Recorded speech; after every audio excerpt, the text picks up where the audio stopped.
Second half underway here for the county hurling final. Well pulled on by Brian Lynch as Tulla go into the attack as they did the start of the first half. No dramatic changes. In fact, there are no changes from what I can see. Hand pass seemed to be a foul one, seemed to be a throw by Brian Quinn. That's what Kevin Walsh is pulling for. Brian would disagree, but it's a free for Crusheen, going to be taken by Kieran O'Doherty. You win your positions, and I'd say Jim Mack would have been saying, you know, we haven't hurled it all yet, we're only a point down, so it's very interesting to know what was said. Cian McInerney just took his eye off it slightly, dispossessed by Fergus Kennedy, drops it in around the house, and it's gone wide. The pull by the Crusheen man, Shane O'Donnell, just off target. Yeah, sort of a half chance, Marty, you know, if he connected sweet, he could have wound up in the far corner tonight, but I just think he didn't make a clean contact, and it went harmlessly enough wide, but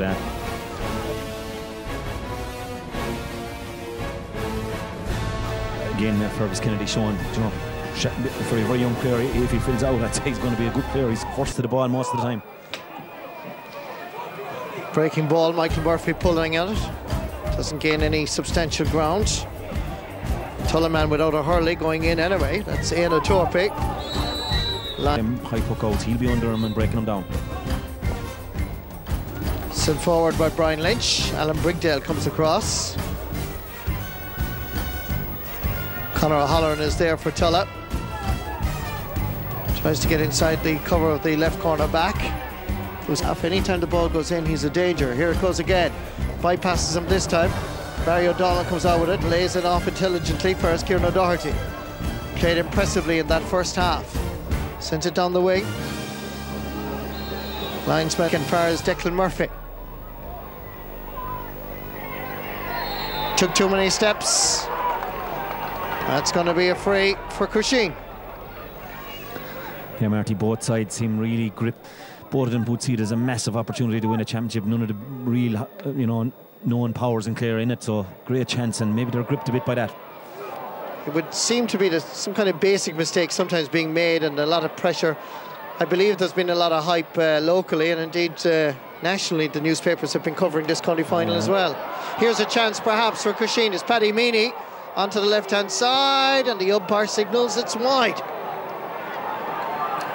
It's the local derby, and as I said, both of them would have seen it as a massive opportunity, and it seems to be stifling them a little bit, but at the same time, you don't care if you win a county final. I remember Clarecastle winning an intermediate football championship 3-2, and we really celebrated it. So, you know, if you win it, Marty, that's all that counts. Your name goes on that cup, and that's all that matters at the end of the day. And neither manager or neither player in 20 years' time, when they're 25 years' time, we saw the rogue team coming out there before the game, and will anyone remember whether it was a great final or a middling one? So, you know, once whoever can get the edge and win it, that's all that'll count to them.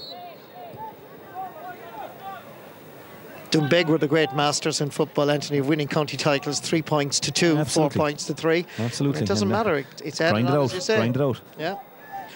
Fine puck out by Barry O'Donnell. Jerry O'Grady. Staying with him is Cian McInerney. Sends it back into the middle to his county mate and club mate Paddy Vaughan. Dropping this one in. Dangerous enough ball. Plenty of Tulla lads there to avert the danger. One of them is Paul Lynch, who, like Kieran O'Doherty, has been quite impressive at left half back. Centre half back for Crusheen, Cronin Dillon left that behind him. Comes for as Danny O'Halloran. Looping this in for as Brian Quinn has to go back to try and gather it. Too much power, too much strength.